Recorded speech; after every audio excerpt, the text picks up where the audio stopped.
The rain came sideways off Georgian Bay that November, the kind that didn't fall so much as arrive. Horizontal and mean, like it had somewhere better to be and resented the detour. Liam Croft had been driving the same stretch of Highway 26 for 40 minutes without passing another vehicle. The wipers couldn't keep up. He wasn't sure he wanted them to.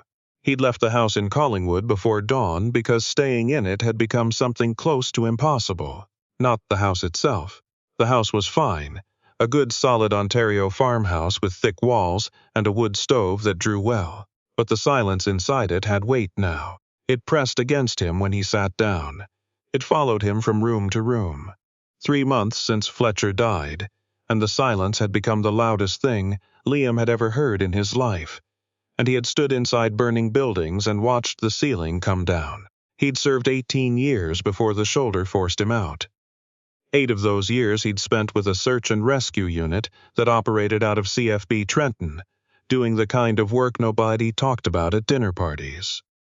The work that left marks you couldn't see in the mirror. When he came home for the last time with a medical discharge and a handshake, he'd thought he knew what hard looked like. Then his wife got sick.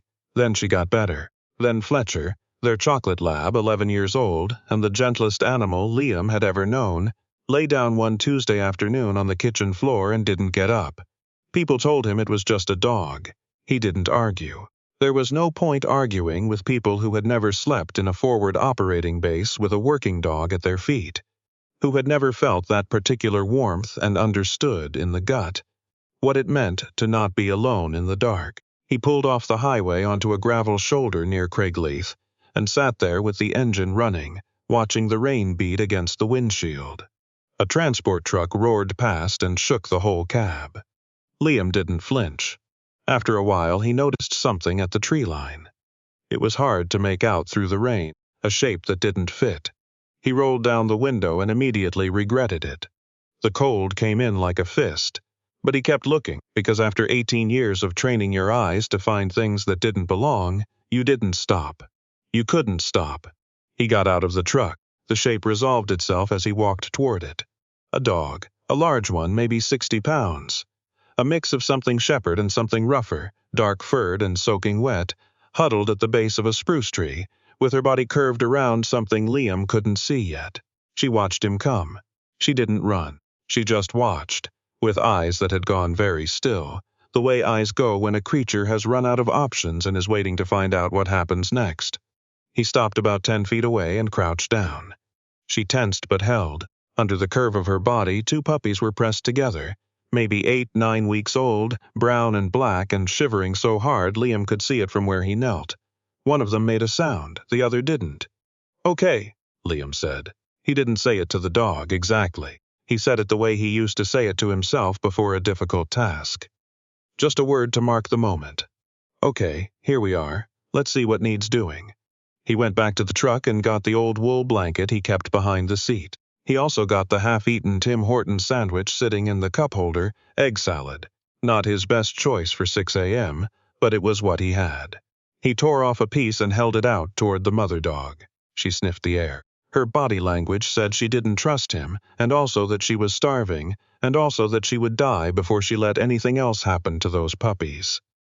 Liam recognized that combination. He'd seen it in people. He set the sandwich piece on the ground and backed up 3 steps. She ate it without taking her eyes off him. He sat down on the wet gravel. He barely noticed the wet anymore, not after years of damp sleeping bags and river crossings, and waited. He held out another piece.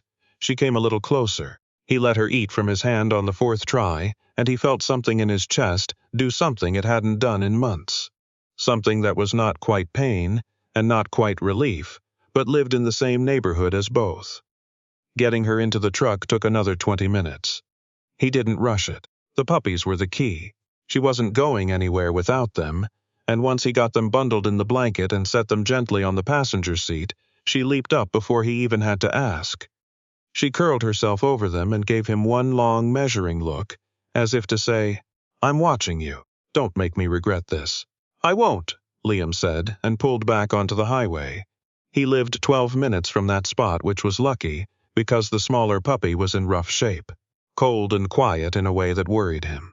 Liam had done field medicine, not veterinary work, but the principles of hypothermia don't change much by species. He turned the heat in the truck as high as it would go, and drove carefully and tried not to think about all the ways this might end. The farmhouse was dark when he pulled in. He'd left no lights on. He rarely did anymore. He carried the blanket with the puppies inside and got the door open, and the mother dog followed him in without hesitation, which told him something about how cold and desperate she'd been out there, that she'd walk into a stranger's house that quickly. He set them down near the wood stove, which had burned down to coals. He got it going again. While the warmth built, he knelt by the puppies and rubbed them slowly with a dry towel, working the blood back into their paws, their ears. The mother watched every move he made. The larger puppy started squirming and complaining, a good sign. The smaller one took longer. Liam sat on the floor with them for 2 hours. He wasn't sure when he stopped watching them and started just being there with them. Somewhere in that stretch of time, the mother laid her head across his knee and exhaled. A long, slow breath that had something exhausted and trusting in it. And Liam put his hand on her back and felt her heartbeat under his palm. He had not touched a living creature in 3 months. He hadn't realized, until that moment, what that had cost him. He called the number on a flyer he found at the Collingwood veterinary clinic the next morning, after driving all 3 dogs in for a check, all alive, including the small one, who the vet tech called a fighter and scratched behind the ears. The flyer belonged to a woman named Agnes Shaughnessy, who ran an informal rescue operation out of a property on the edge of the Niagara Escarpment. When Liam described the dog, Agnes went quiet for a moment and then said, "That sounds like it might be Rosie. I've been looking for her for 10 days. She yours? She was fostered through us. She got spooked during a thunderstorm and bolted from the yard." Agnes paused. "The puppies, how many?" 2. Another pause. "She wasn't pregnant when she came to us. She was when she left," Liam said. He could hear Agnes doing math on the other end of the line. "You said she was at Craigleith? In that rain last night?" "Yeah, she ran 22 kilometres in a thunderstorm. Pregnant, and then had her puppies alone." Agnes's voice had shifted slightly. "Mr. Croft, that dog is extraordinary." Liam looked at the dog in question, who was currently lying in a square of gray November light from the kitchen window, nursing 2 puppies with a look of total concentration on her face. The house didn't feel as quiet as it had. He wasn't sure when that had changed. "She is," he said. Agnes came 2 days later with a small travel crate in her truck and a manner that reminded Liam oddly of his old commanding officer. Direct, efficient, not unkind, no patience for wasted words. She was in her early 60s, he guessed, with short iron-gray hair, and the weathered hands of someone who worked outdoors. She came in, looked at the dogs, looked at the condition of them, looked at the kitchen, and said, "You've been taking good care of them. They're easy to take care of. Most people don't think so." She sat down at the table without being invited, which Liam found he didn't mind. "She let you near the puppies right away?" "By the 2nd day, yeah." Agnes nodded slowly. "She's selective about people. She had a hard time in her last foster home. Adult male, she wouldn't go near him." She looked at Liam in a way that was more curious than rude. "She's sitting on your foot right now." Liam looked down. She was right. The dog, Rosie, he supposed, though he'd been calling her nothing, because naming things felt dangerous, had shifted at some point while he wasn't paying attention and was now pressed against his boot with her full weight, the way dogs do when they've decided about you. "I wasn't planning to keep her," Liam said. "Nobody ever is," Agnes said, and stood up and left the travel crate by the door and walked out to her truck. He watched her go. Then he looked at the dog at his feet and the 2 puppies climbing over each other by the stove. And he thought about the silence that had been in this house and where it had gone. He went to the door and opened it. Agnes. She was halfway to her truck. She turned. "Leave the crate," he said, "in case, but come back in 2 weeks." She studied him for a moment with those unhurried eyes. Then she nodded, got in her truck, and drove away. The puppies were 5 weeks old when Agnes came back, and Liam had done something he hadn't expected to do. He'd asked his neighbor for help. Harold Mackenzie was 74, a retired schoolteacher from Owen Sound who'd moved to the house next door 8 years ago, and had, in the intervening time, made exactly one successful attempt to have a conversation with Liam, which lasted 4 minutes and covered snowblower maintenance. Liam had considered this sufficient.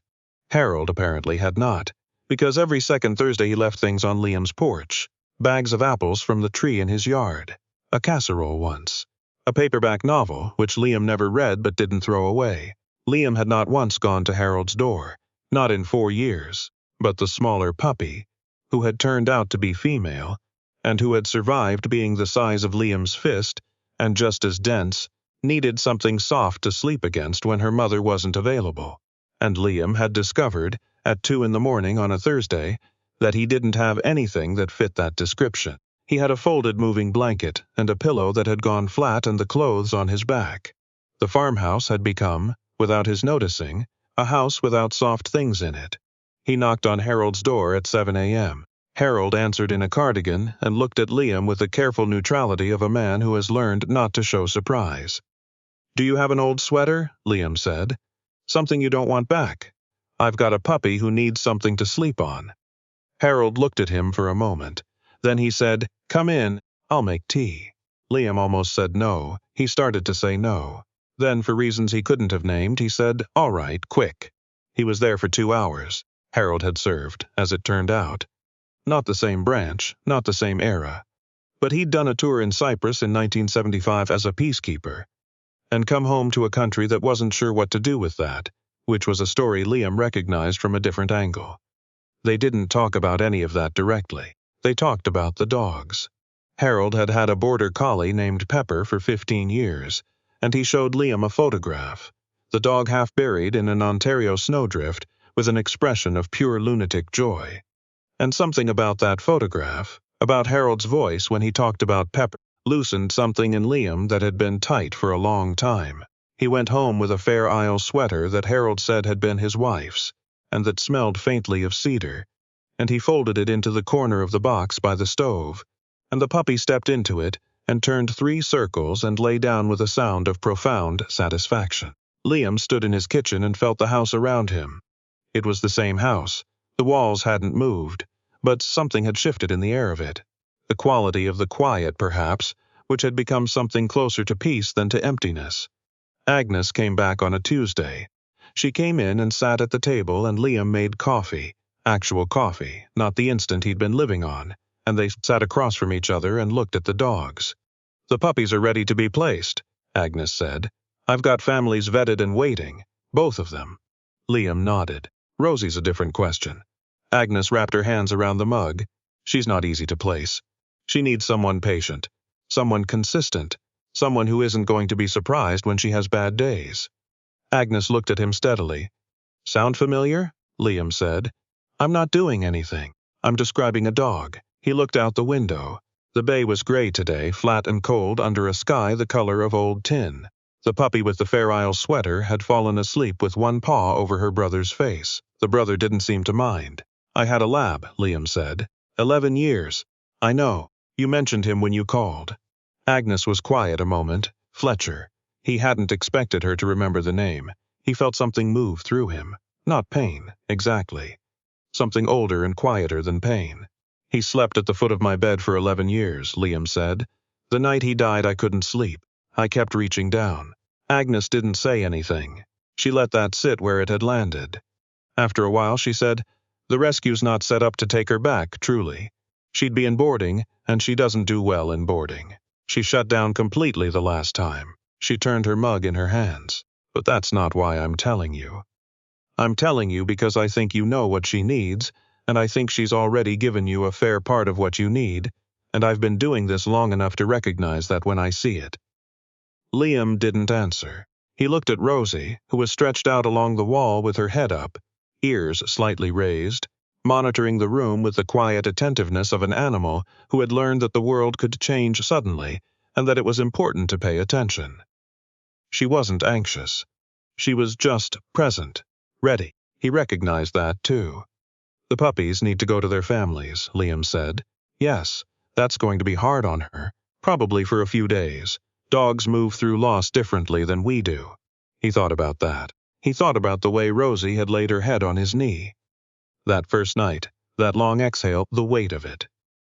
He thought about Harold's photograph of Pepper in the snow. He thought about Fletcher, who had slept at the foot of his bed through 3 deployments worth of nightmares, and never once judged him for any of it. "All right," Liam said. Agnes looked at him. "Leave her," he said. "She stays." The puppies went on a Saturday in 2 separate cars to 2 families who Agnes had clearly vetted with something close to military precision. The first family had a 10-year-old boy who had been asking for a dog for 2 years, and who sat cross-legged on Liam's kitchen floor and let the puppy climb into his lap and didn't move for 20 minutes. The second family was a retired couple from Meaford who had lost their own dog the previous spring, and who drove up together and held hands in the doorway when they saw the remaining puppy for the first time. Liam stood in the yard after they'd all gone and watched the last car turn out of the driveway and felt the ache of it, the particular silence of a thing that had been present and was now gone. He knew that silence well. He knew its texture and its weight. Rosie pressed against his leg. He looked down at her. She was watching the road where the cars had disappeared, her ears soft, her expression carrying something he couldn't quite name. Awareness, maybe. An understanding of loss that didn't require language. She leaned into him a little more, and he felt her ribs rise and fall beneath his hand. "Yeah," he said. "I know." They stood there together for a while, in the November cold, at the edge of the driveway on the Georgian Bay shore, until the cold became too much and they went inside. Harold came for dinner that Friday. Liam wasn't entirely sure how that had happened. It had seemed to arise naturally out of a conversation about a leaking pipe under Harold's kitchen sink, which Liam had gone over to look at, which had led to Harold mentioning he had a soup on the stove that was more than he could eat alone, which had led to Liam saying he'd come by at 6, which he then did. Rosie came with him and sat under Harold's kitchen table for the entire meal and accepted small pieces of chicken from Harold's hand with the dignified discretion of a dog who knew the rules and observed them anyway. Harold talked about Pepper a lot. Liam talked about Fletcher a little. They talked about the bay and the coming winter and a project Harold was thinking about. Building a small greenhouse against the south wall of his house to get a head start on tomatoes. Liam said he could help with the framing. Harold said he'd appreciate that. They did not talk about loneliness or loss, or what it cost to come home from a life of service and discover that the world you'd left had continued without you. They didn't need to. There was a shorthand in it, the way there's sometimes a shorthand between people who have been through different versions of the same difficult weather. They understood each other in the spaces between the sentences, which was, Liam had found, often where the real conversation lived anyway. He walked home at 9 with Rosie at his side, through the dark and the cold, along the gravel path between the 2 properties. The bay was black, and the stars were hard and bright in the way they get in November when the humidity drops out of the air. He could see his own breath. Rosie stopped in the middle of the path and looked up at him. "I know," he said again. He wasn't sure what he meant by it this time. Something had unlocked in him over the past weeks. Not healed, not closed over, but unlocked. Like a room he'd stopped going into because the door was stuck, and then one day he'd leaned on it and it opened, and the room was still the room, with all the same furniture, but the air in it was different now. Moving. He looked up at the sky. He thought about Fletcher, who had loved the cold, and never admitted it, and always pressed against Liam on winter nights as if for warmth, which was a lie they'd maintained together for 11 years. He thought about his wife, asleep right now in the farmhouse, who had also survived her own difficult thing and come out the other side, and was still, every morning, there. He thought about Harold's photograph, Pepper in the snow. He thought about a dark rainy highway and a shape at the tree line that didn't fit. He thought about getting out of the truck. Rosie nudged his hand with her nose, just a small, firm push, impatient in the way dogs are impatient, when the thing they need is very simple, and the human is taking too long to understand it. He looked down at her. She was already looking toward home. "All right," he said. "Let's go." He carved the sign that's spring from a piece of white oak salvaged from a fallen tree at the back of the property. He wasn't an expert woodworker, but he was patient, and he got it right on the second try. He hung it above the gate at the end of the driveway, where it could be seen from the road. It said, "Found here." He wasn't sure anyone else would understand what he meant by it. He wasn't sure it mattered. He knew what he meant. So did Rosie, who had been present for the whole of it. The dark highway, the cold floor, the long nights, the slow opening of the door. And who sat now at his feet with her chin on her paws in the April sun, watching the road with that quiet readiness that had never left her, as if she understood that the world was full of things at the edge of the tree line, half hidden and waiting, and that sometimes all it took was one person willing to stop the truck.